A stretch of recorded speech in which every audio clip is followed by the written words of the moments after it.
Today we are going to talk about stepping strategy. Now, stepping strategy is basically kind of our last level of defense when we get off balance.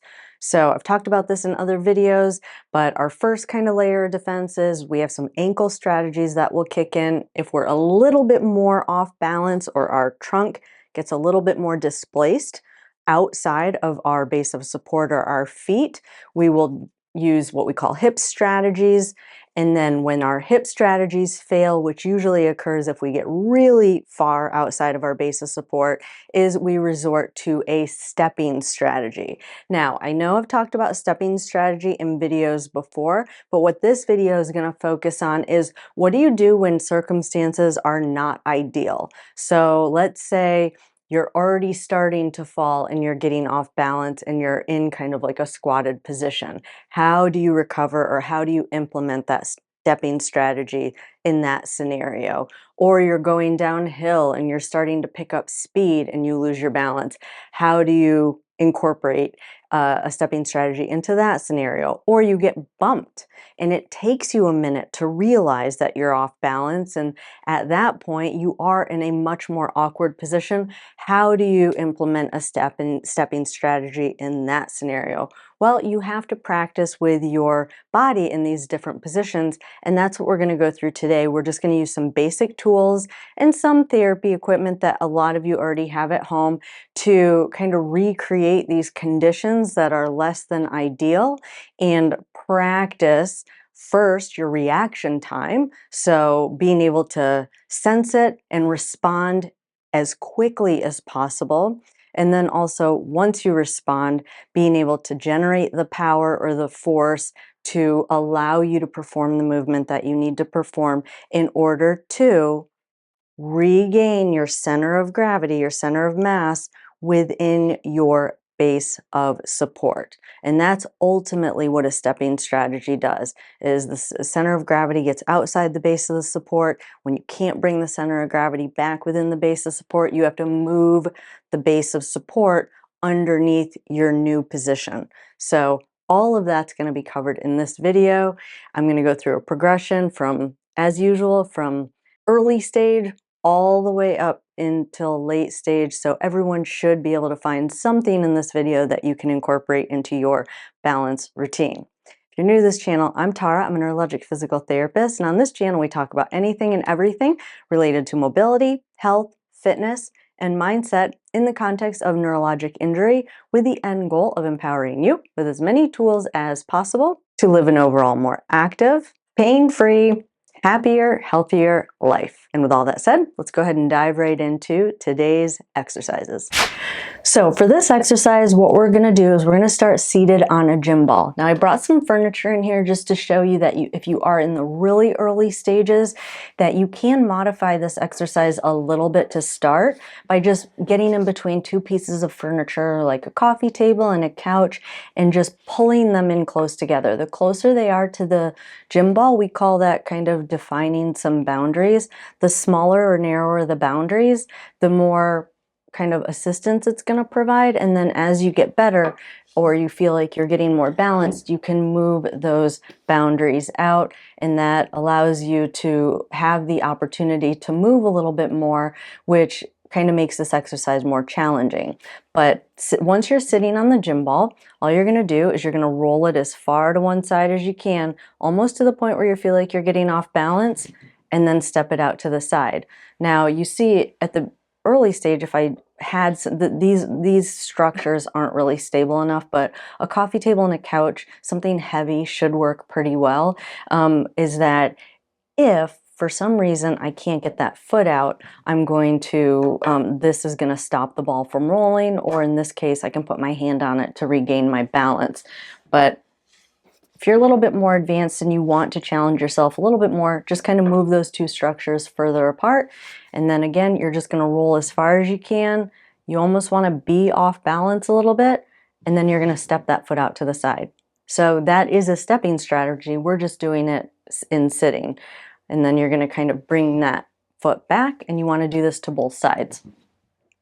So then if I wanted to go the other side, you're going to let it roll and then get that foot out to the side. Now here what we're working on is the actual movement. do you have the coordination and can you generate the power in kind of a low position and get that foot out? Now, it is harder to get the foot out when you're in a low position like this because you do have to have a little bit more ability to lift that leg up. That's why we're working on it in this low position. We will get to standing and do some stuff in standing, but don't neglect or avoid this one because in some cases you are already falling when you notice that you're off balance. So getting in a position like this is very, very beneficial. And again, just let it roll and get that foot out to the side. Roll to the other side and get that foot out to the side. Back over to the other side, let it roll and get that foot out to the side. Now for this next exercise, we're going to try a similar thing in standing, but again in kind of that crouched position. So you're going to start with just a basic kind of squat position. You're going to shift your weight over to one leg and then try and step the other foot forward. And then you're going to try and step it backwards, trying to stay in this low position and then step it out to the side. I put this chair here so that you do have a backup or you do have something to help just in case you do lose your balance for safety. So again, you're going to stay crouched. So it's going to be a lot of work on this leg. Step over to the side and then step back.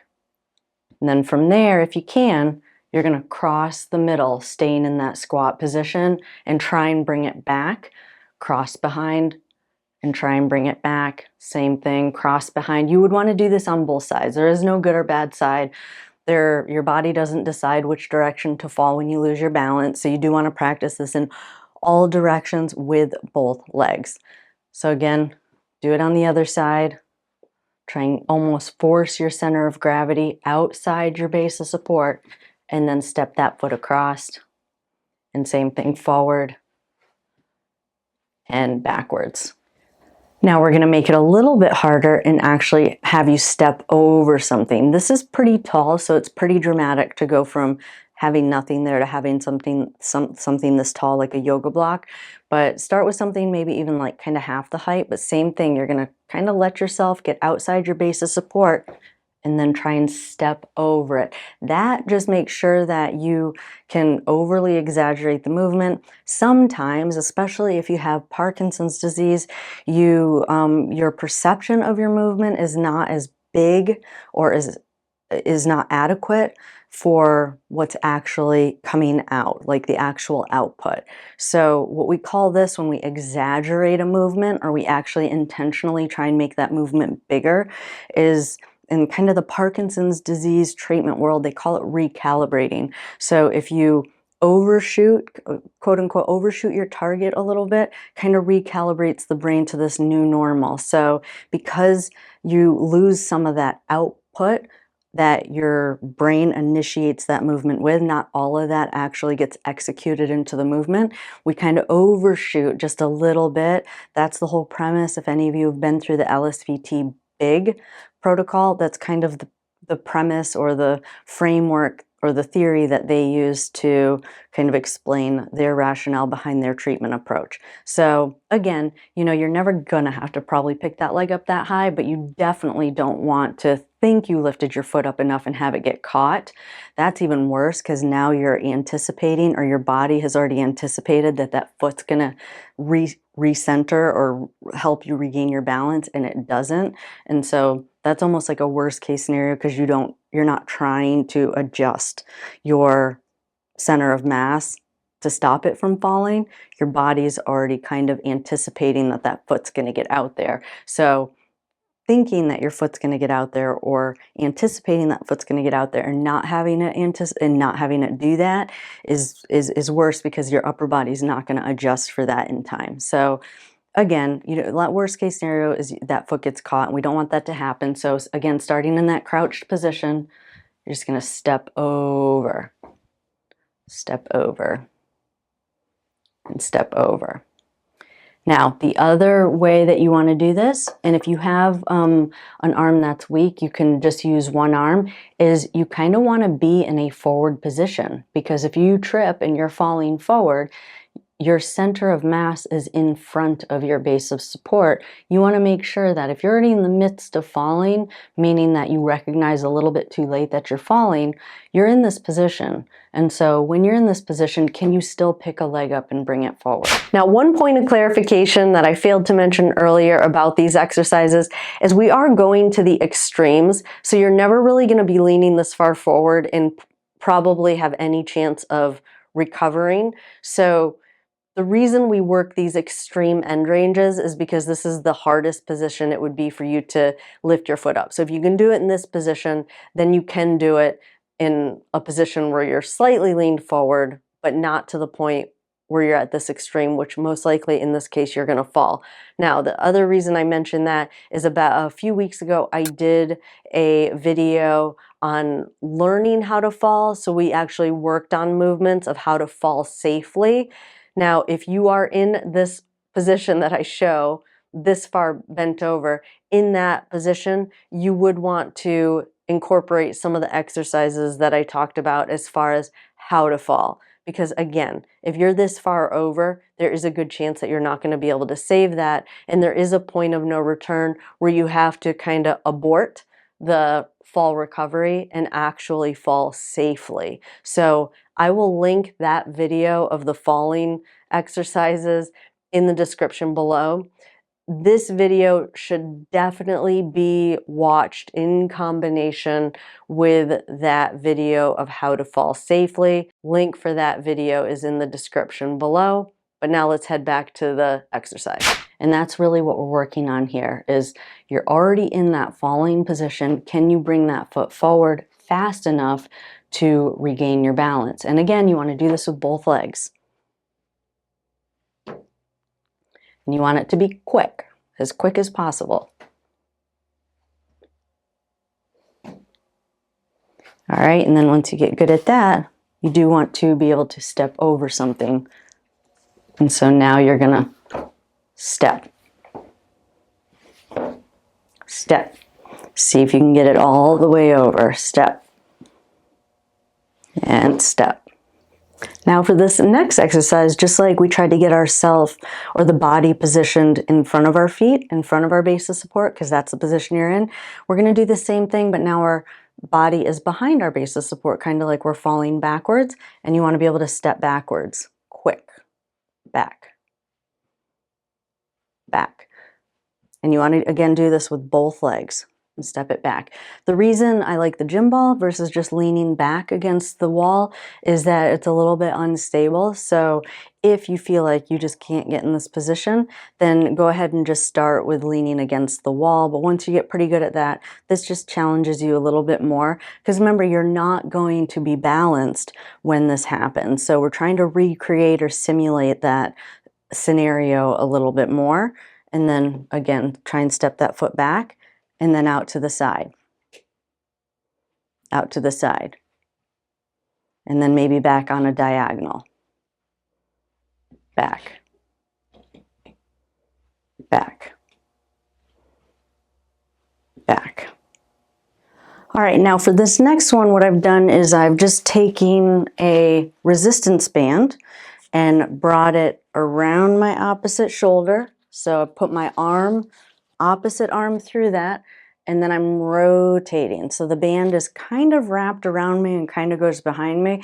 So now this is going to add a rotational component to it, which is very common. What if someone comes and pushes you on this shoulder? It's kind of what this band is simulating, is that it's pulling me in more of a rotational component. And yeah, that really is something you should be working on. So we're going to work a few different things. We're going to try have it pull and just stepping this foot out to the side. You want enough resistance that you feel it trying to kind of rotate your body and then bringing it back. And again, rotate your body and bringing it back. And now without changing the band, you want to do this on the other leg. And the reason for that is because you never know what leg is going to be you're going to have most of your body weight on. It's always common that there's probably more body weight on one leg than the other, and in that situation, intuitively you're going to pick up the foot that has the least amount of like your body weight on it, that's doing the least amount of body weight support in that moment. So you also want to try and step, kind of let that band pull you and step to that foot, Again, kind of let that band pull and step that foot.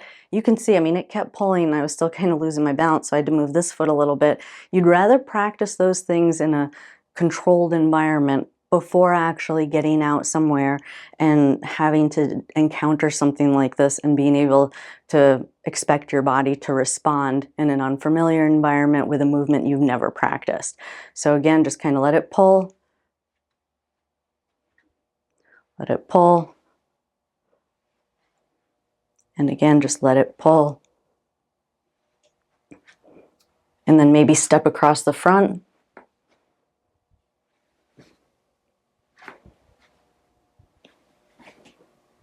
Again, the band, you really want it just throwing your body off. And now I just kind of wrap the band around my body the other way. So now it's kind of on the opposite shoulder. And then I just kind of did a little roundabout. So now it's just going to pull my body in a completely foreign direction. So again, I would just find different ways to kind of hook the band on your shoulders. Have that band kind of throw you in all these different directions. Can you step forward? Because if you start rotating, you're more likely to fall. So you almost want to kind of be able to resist that rotation and take that step at the same time.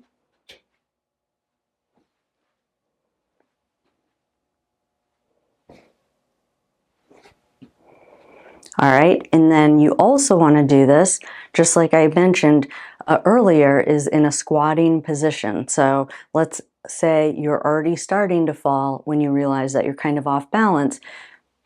You want to be able to do it with that leg bent. It's a lot harder to support your weight on a leg that's bent, and you want to be able to feel comfortable picking the other leg up to take that step. So all different directions. In a squat position, step. In a squat position, step. Step. And step. All right, and now for this next exercise, there's other factors that can play into this, as in like our vision gets disrupted or the world starts spinning, which if any of you have ever fallen, you kind of know what I'm talking about. So now we're going to add a turn. So you are going to start facing in one direction, step, turn, and then step. All right, so step, turn, and then step. After a turn, can you reorient yourself fast enough to be able to get that stepping strategy in so that you don't fall? So you want to do this in all directions, step, turn, and step. Step, turn, and step. All right, and then do a full turn. So literally, just do a full turn and step. Do a full turn and step. Do a full turn and step. All right, now for this next one, what you have to do is we have to train the body, or it's beneficial to train the body, how to have to absorb the ground and step. So for example, say you're walking downhill and you lose your balance, you take one step, but you're still off balance and you have to take another step. It's another scenario that is possible. So now we're just gonna do a little jump off of 2 feet, absorb that ground, and step. Same thing with the other leg. Do a little jump off of 2 feet, absorb that ground, and step. If you can, some of you can do like a single leg and step, but I know that's going to be hard for a lot of you. You'll get a lot of benefit out of just trying to jump off of 2 feet and step. Same thing with the other side, jump and step, and I would do that in all directions, jump and step. If you wanted to do an advanced version, you could try hop, absorb, step. Hop, absorb, step. Hop, absorb, step in all directions. Remember, a lot of times you take a couple of kind of falling steps before you actually are unable to pick your feet up. So that is why that exercise may be beneficial. And then that is it for this video. I hope you guys found those exercises helpful. If you did and you're new to this channel and you haven't yet subscribed, go ahead and hit that subscribe button, turn on that notification bell so that you will get notified every time I upload new videos. If you want exercises throughout the week, you can head on over to Instagram and follow us over there where I post 1 to 2 videos every single week. If you like these types of exercises and you want access to the entire library of exercises that I use to give to my patients, definitely check out our membership. The link for that is in the description below. In addition to having access to all of the home exercises, you also will be able to attend our monthly lives, which are so awesome. We get a ton of great questions, but it's just a great way to build community. In addition to that, you will have access to our Discord channel where you can interact with other members and kind of ask each other questions, or just kind of be a fly on the wall and kind of listen to what or read what other people are asking and how their questions are being answered. You will have access to that Discord channel as well. I enjoyed spending time with you guys today, and I'll see you in the next video. You guys have a good day.